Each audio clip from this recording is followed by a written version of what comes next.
चरण का चुनाव संपन्न हो चुका है। अब बारी है पांचवें चरण की। ये चुनाव उस क्षेत्र में है जहां बीजेपी खुद को सबसे ज्यादा मजबूत समझती है। पिछली बार के चुनाव में 90% सीटें बीजेपी के पाले में गई थीं। इस चरण में सीएम योगी के एक डिप्टी सीएम समेत 6 मंत्रियों की साख भी दांव पर लगी है। ये रिपोर्ट देखिए। पांचवें चरण में 48 विधायकों की अग्नि परीक्षा। डिप्टी सीएम समेत 6 मंत्रियों की साख दांव पर।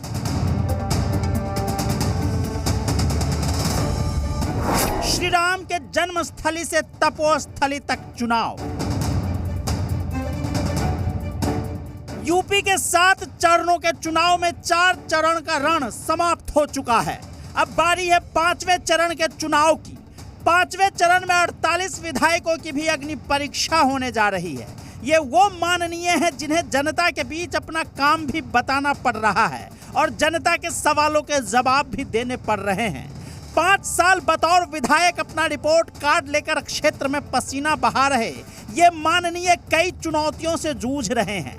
विधायक अगर सत्ता पक्ष हैं तो उन्हें ज्यादा सावधानी बरतनी पड़ रही है।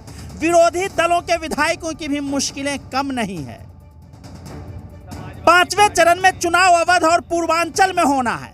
इसके साथ ही इस चरण में सबसे हॉट सीट माने जाने वाली अयोध्या में भी चुनाव है। यह वही अयोध्या है जिसकी बदौलत बीजेपी ने दशकों से अपनी राजनीति को धार दिया। श्री राम की अयोध्या नगरी की वजह से ही बीजेपी ने न सिर्फ सत्ता पाई बल्कि केंद्र में भी सरकार बनाई। लेकिन अब राम मंदिर का मुद्दा भी नहीं है क्योंकि अब अयोध्या में मंदिर निर्माण शुरू हो चुका है। कांग्रेस ने अयोध्या में राम जन्मभूमि पर ताला लगा दिया था। समाजवादी पार्टी की सरकार के समय राम भक्तों पर गोलियां चली थी और सैकड़ों राम भक्त मारे गए थे। और बहुजन समाजवादी पार्टी क्या बोलती थी अयोध्या के बारे में, ये किसी से नहीं छुपा हुआ है। अयोध्या में भगवान राम के भव्य मंदिर के कार्य का शुभारंभ प्रधानमंत्री जी 2020 में प्रारंभ कर चुके हैं। भले ही बीजेपी ने राम मंदिर का मुद्दा चुनावों में पुरजोर तरीके से उठाया हो, लेकिन इस बार बीजेपी के हर नेता समाजवादी सरकार के कार्यकाल को घेरते हुए माफियावाद और गुंडाराज को खत्म करने की बात हर रैली में कर रहे हैं और बुलडोजर को चुनावी मुद्दा बना रहे हैं।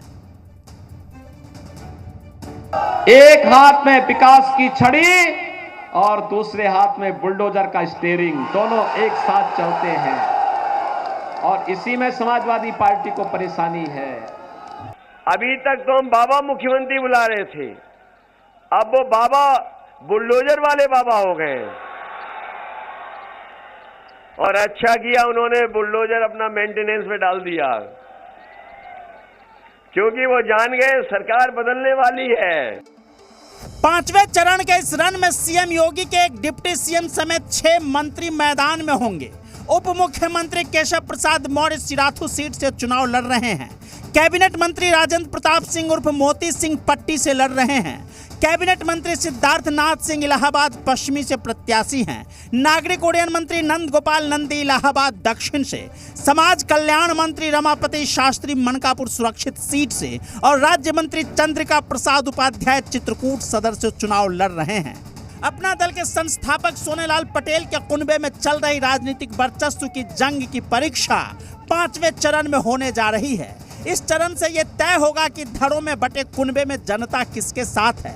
इस अग्नि परीक्षा को पास करने में इस समय पूरा परिवार पांचवें चरण के जिलों में भाग दौड़ करने लगा है। मां बेटी इस चुनाव में 2 विरोधी खेमों में हैं, यानी अनुप्रिया बीजेपी के साथ गठबंधन में है तो कृष्णा पटेल सपा के साथ गठबंधन में। पांचवें चरण में पूर्वांचल और अवध की 11 जिलों की 61 सीटों पर चुनाव है। इन जिलों में रायबरेली, अमेठी, सुल्तानपुर, चित्रकूट, प्रतापगढ़, कौशाम्बी, प्रयागराज, बाराबंकी, अयोध्या, बहराइच, श्रावस्ती और गोंडा शामिल है। इन जिलों में 692 प्रत्याशी अपनी किस्मत आजमा रहे हैं। पांचवें चरण का मतदान बीजेपी के लिए काफी अहमियत रखता है क्योंकि इस चरण में भगवान राम की जन्मस्थली अयोध्या से लेकर उनकी तपोभूमि रही चित्रकूट तक में चुनाव होना है और यहीं बीजेपी के असली प्रदर्शन की अग्नि परीक्षा भी होगी। क्योंकि इस बार अयोध्या में हो रहे भव्य राम मंदिर के निर्माण के सहारे अपने पुराने प्रदर्शन को दोहराने के लिए बीजेपी